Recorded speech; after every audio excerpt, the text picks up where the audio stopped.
Hello बच्चों, let's read the question. The question says that the correct order of increasing reactivity of CX bond towards nucleophile in the following compound is. तो यहाँ पर नीचे आपको कुछ compounds mention है. आपको बताना है कि इसकी रिएक्टिविटी CX बॉन्ड की तरफ यानी कि CX बॉन्ड की जो रिएक्टिविटी है वो न्यूक्लियोफाइल की तरफ इंक्रीजिंग ऑर्डर में बताना है आपको. इसके लिए सबसे पहले हम की कॉन्सेप्ट मेंशन करेंगे. Here the key concept is. तो यहाँ पर अगर ऑप्शन में हम नोटिस करें तो हम देखेंगे कि हमें एरिल हैलाइड मेंशन है, यानी कि जो एरोमेटिक हैलाइड्स हैं वो दिए गए हैं. और आपको थर्ड एंड फोर्थ जो ऑप्शन है ये आपके क्या हैं, एल्किल हैलाइड्स हैं. तो जो रिएक्टिविटी होती है हमारी वो एल्किल हैलाइड्स की ज़्यादा होती है in comparison to aryl halides towards nucleophile. That is reactivity of alkyl halides is more than aryl halides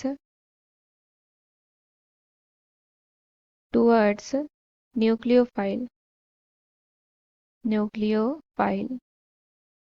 अब अगर एल्किल हैलाइड की बात कर ली जाए तो एल्किल हैलाइड में जितना ज़्यादा स्टेबल कार्बोकेटाइन बनेगा उतनी ही ज़्यादा उसकी रिएक्टिविटी होगी.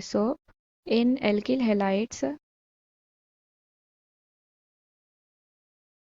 more stable carbocation means more stable carbocation means more reactivity. तो वहां पर उसकी रिएक्टिविटी क्या हो जाएगी, ज़्यादा हो जाएगी. लेकिन एरिल हैलाइड की रिएक्टिविटी न्यूक्लियोफाइल की तरफ एल्किल हैलाइड से कम रहेगी. तो हम फर्स्ट देखते हैं. फर्स्ट में हमारा दिया गया है, ये कुछ इस तरीके का है. तो ये हमारा क्या है, एरिल हैलाइड है. सेकंड है हमारा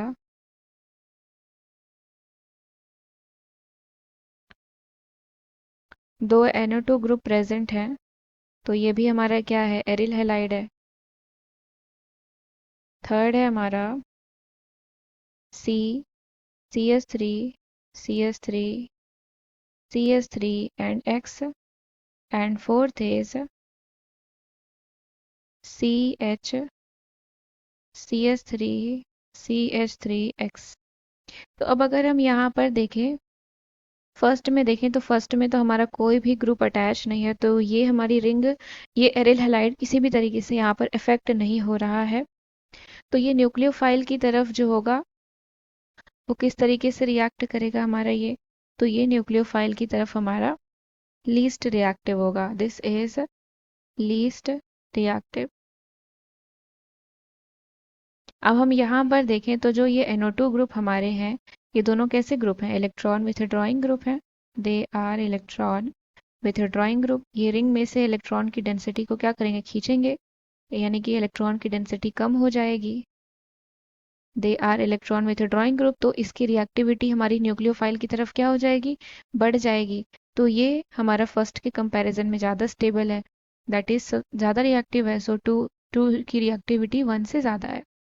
now coming to third one. तो यहाँ हम देखें कि जब हमारा ये हेलोजन निकल जाएगा तो हमारे यहाँ कार्बोकेटाइन बन जाएगा. और ये कार्बोकेटाइन कैसा है, टर्शियरी कार्बोकेटाइन है, 3 डिग्री कार्बोकेटाइन है, 3 डिग्री कार्बोकेटाइन. और जब यहाँ से हेलोजन निकलेगा तो यहाँ पॉजिटिव चार्ज जब आएगा तो ये हमारा कैसा है, 2 डिग्री कार्बोकेटाइन है. और हमें पता है कि एल्किल हैलाइड में जितना ज़्यादा स्टेबल कार्बोकेटाइन होगा उतनी ही ज़्यादा वो रिएक्टिव होगी. तो इसका मतलब थर्ड हमारा ज़्यादा रिएक्टिव हो जाएगा in comparison to that of fourth. तो इसका मतलब जो हमारा ऑर्डर होगा वो हमारा ऑर्डर किस तरीके का हो जाएगा. ऑर्डर बिकम लाइक, सबसे ज़्यादा रिएक्टिव है हमारा third, then fourth, then 2 and then 1. तो ये हमारा क्या हो गया, order of the reactivity towards nucleophile. That is option number 1 is the correct answer.